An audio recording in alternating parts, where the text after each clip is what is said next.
Hello, hello, hello, everybody. We're going to do some procedures now. Procedures are not functions. Procedures and functions are methods, but procedure is a type of method that you have seen before, and these are examples of some procedures. There are many. These are some of them that you must know, so we're going to go over them. This one called sleep. Interestingly enough, we don't use it very often. In fact, hardly ever, ever. You won't be examined on it. You can maybe put it in your pat if you want to feel adventurous, but this is how sleep works. If I want to display something in the label after a couple of seconds, I want the processor to wait. Basically, you put the processor to sleep. Processor goes to sleep for a certain amount of time. It doesn't do anything with this program. You're actually instructing the processor to stop working. So you say sleep, but you can't just say sleep. You have to put in brackets how many milliseconds you want it to sleep for. So I'm going to type in 3,500 milliseconds, and then after it wakes up, I want to display in the label 1 dot caption equals hello. Okay, so let's see how that works.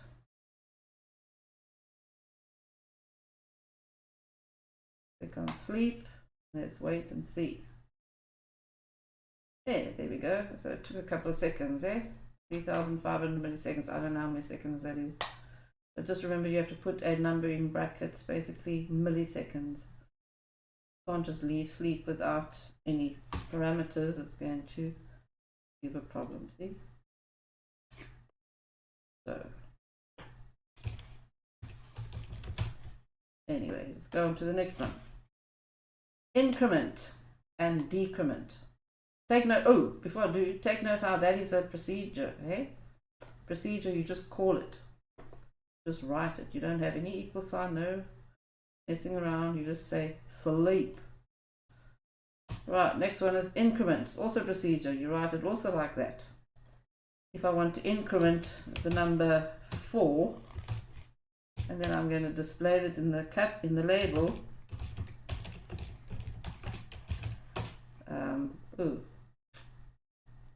Yeah, that's going to be difficult, We actually have to have a variable. Num integer. So I'm going to make num equal to something. And then I increment num, and then I can display it in the label. So let's do that. Run the program. Click on increment. We know increment num is 4, so there it is. 1 has been added to it. What if I used a real variable here instead of an integer? What will happen then? Real. And what if num was 4.2 or just 4? I mean, it's a real variable, Let's go and see. Error, error, error. Because guess what? This procedure increment can only work with integers. Increment can only work with integers.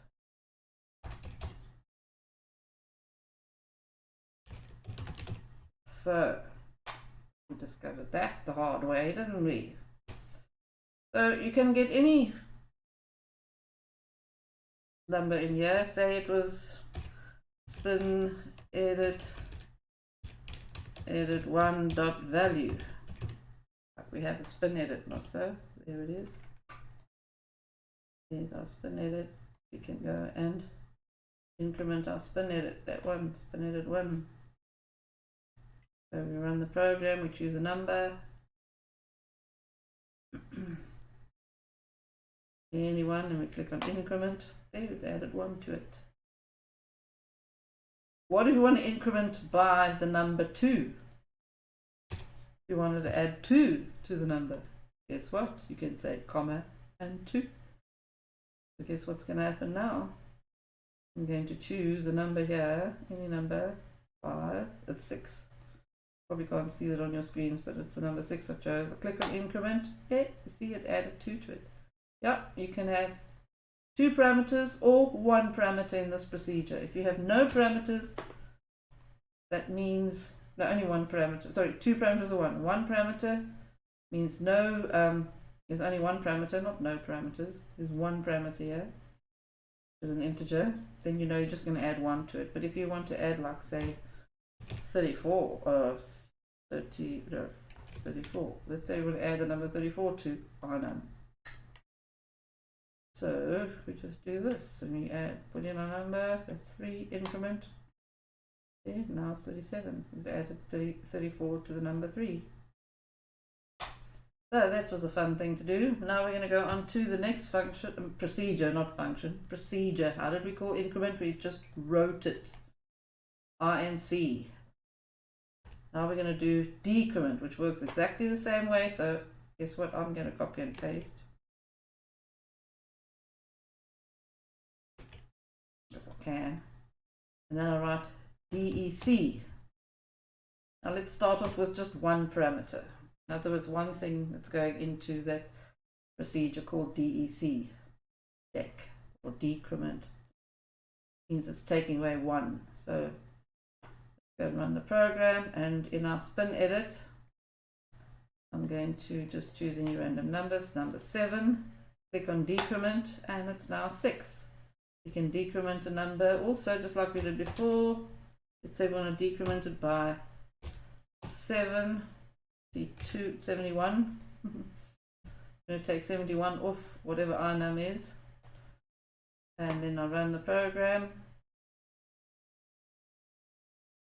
and I'm just going to put a long number in. 671 I've typed in there, and I click on decrement, and it's 600 because it took 71 off. Why? Because that's what I wrote in the code. So yes, decrement and increment work the same. They're both procedures. They can either have 1 parameter or 2 parameters. And the 2 parameters, the second parameter is how much you want to basically subtract or add to a particular number. So that is those 2 procedures. Now delete and insert. These are the string handling procedures which I've discussed in a previous activity. So I'm not going to go over those again. You can go back and watch that video. And then we're going to go on to the main event, which is val. Now val works together with strings. Val is going to basically take a string. I'm moving this up here because we're going to take a string from that edit box there. Let's move this there. I can actually delete that. Delete this one too. No, this one, I'll delete this one. So val, here's my button for val. And I'm going to test whatever goes into this edit 1 edit box. Let me just make the font on my edit 1 larger so that you can actually see what's going on here. There's edit 1. Okay. So we're going to, this is the button which has got, I'm going to use this button to put the code for val in here. Val is a procedure just like all the others. They're all procedures, and it takes everything from that edit box or a string, and it checks to see if that string can be converted to an integer or a real number. You decide whether you want to try to see if it can be a real number, and then, or if you want to try and see if it's an integer. So basically we often have to do that because people have to type in numbers, and if they don't type in a number, we don't want the program to crash. So our val is going to do the job first. First of all,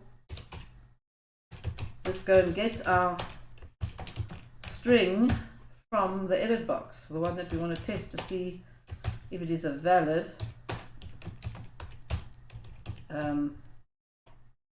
if it can be converted to an integer first. Let's try the integer. We do the integer first. Let's see if S line can be converted to an integer. So this is what we do. We write the procedure name val. Remember, it's a procedure, so you just write it. No equal sign, no nothing else, just val, and then you open brackets. The magic of these tooltips cannot be underestimated. We have The first parameter is the string that we want to try and convert, comma. The second parameter, yeah, that's a mystery, I agree. But over here, this is the important part. This is where you decide whether you want to try and see if S-line can be an integer or a real. So if you want to see if it can be an integer, you put in a variable, an integer variable, anyone that you make up. Anyone that you want to make up. And of course, I haven't declared inum as a variable yet, so I better go do that now before everyone gets crazy. Right, so now I've got to go back again so I can get my nice little parameters. Okay, there we go. S line, comma, and then, as I said, the second parameter is, okay, in this case it'll be an integer because I want to try and convert S line into an integer. And the third parameter is going to definitely be an integer regardless of what. And what is that third parameter? That is the mystery one. That is the one that does that we use to go and check. We're going to check if our code is naught, then we know that S line is an integer. Okay, and we can go and display. Let's go and display this our code. Label one. Caption equals int to string I code, and we're going to go and run this, and you're going to see what happens. Okay, our code is going to give the character number of the character that is wrong. So for instance here, if I put a 2 there, okay, let's delete all this, and I have val S line inum, just like I did in the code, I code.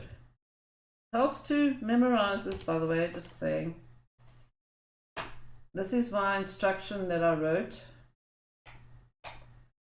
What do you think our code's value is going to be if we've got a 2, oh wait, not a 2, sorry, change the string up, 4, 5, 2, G, putting something else in here, not Jane Doe, I mean not anything else. Right, so that's a 0, let's make that a 7, okay. Let's make that a E. So what's wrong with this string here? We want to convert, we want to see if this string can be converted to an integer, because I've got inum there. I want to see if this string can be converted into an integer. Well, after val has done its job, our code is going to give the character number that's wrong.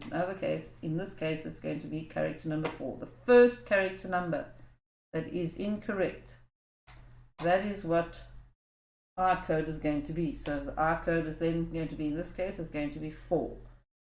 So let's go and put 472G6E2 into our program, and then we're going to see if it's correct.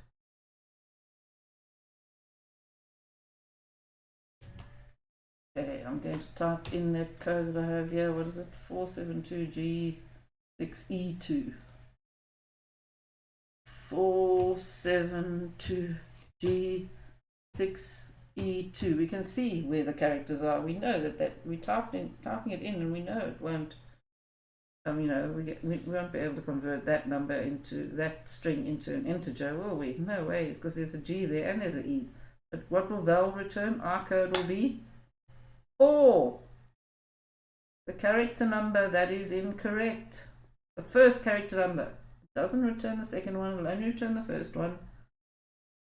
The character number of the character that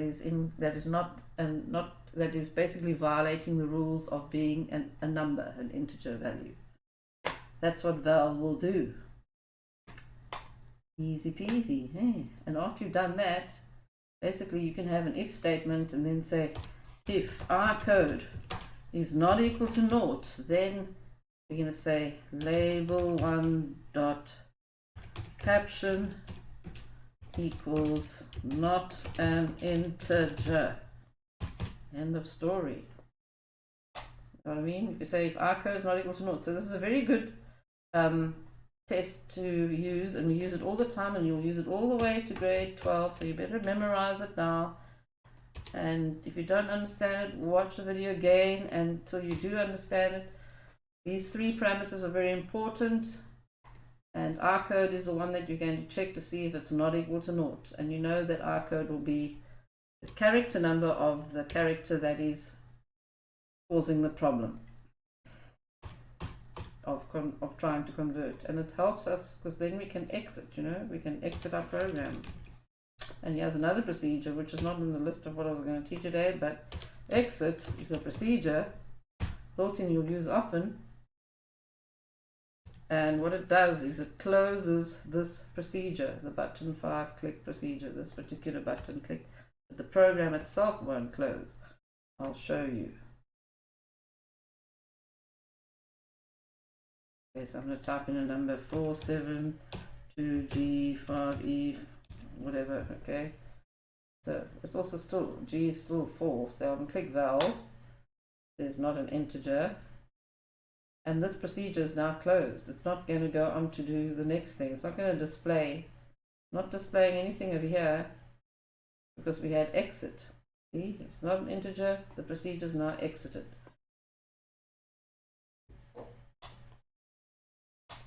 As the procedure has closed, but the program is still running. So that's a very good thing to use. Now we're going to try and see if it can be a real number, and guess what we're going to do? Rnum is going to be Rnum, and we'll put Rnum in here, and it's the same thing. Let's see if I'm going to put in a number point, and then over here I will use 6E2. I guess imagine if that's the number that we put in 472, and we use Rnum in our real number here, in our middle parameter here. Well, let's see, what is the code going to be? I should have taken that exit out because I want to show you what the code will be.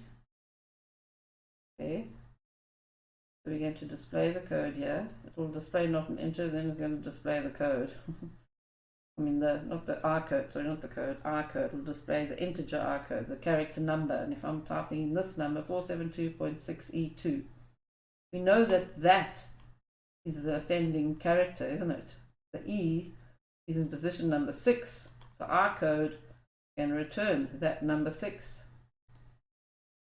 So let's go and type that in. You can remember the number now. 472.6E2. Right. 472.6E2. Can you see I'm using a real number because I'm using a decimal point? I click val. Oh, our code is naught, so it didn't actually work. Why is it not working? Rnum is real. Our code is not equal to naught. E2. I did put an E in, didn't I?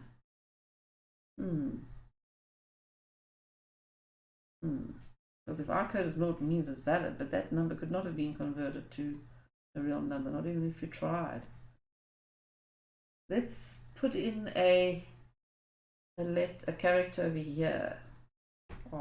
47R6E2. I don't know why I didn't go and look at the decimals. 47R.6E2. Okay, well that works, but if I go and put in a 3 there, it's still giving me 0. I don't know why. I'm not supposed to do that. If I put an A here, I'll just do that. E, I think E has an issue. Yeah, E has definitely got an issue. There we go, now it's working. That E is like an exponent, that's why. And you use E in exponents in mathematical, scientific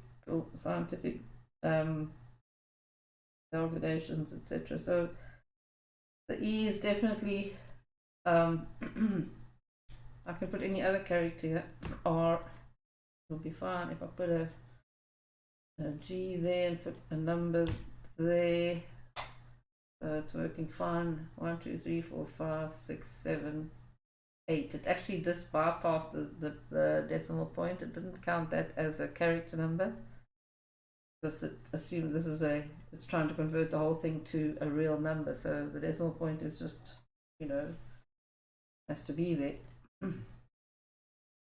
So it's quite tricky with real numbers, of course. We have e for exponent, so we can't put an, if there's an e in there. So, well, more often than not, we're trying to convert the string to an integer. So we don't very often try and convert it to a real number, but we had a nice little discovery over there. We made a nice little discovery. Right, so that's the end of that. And yeah, keep on.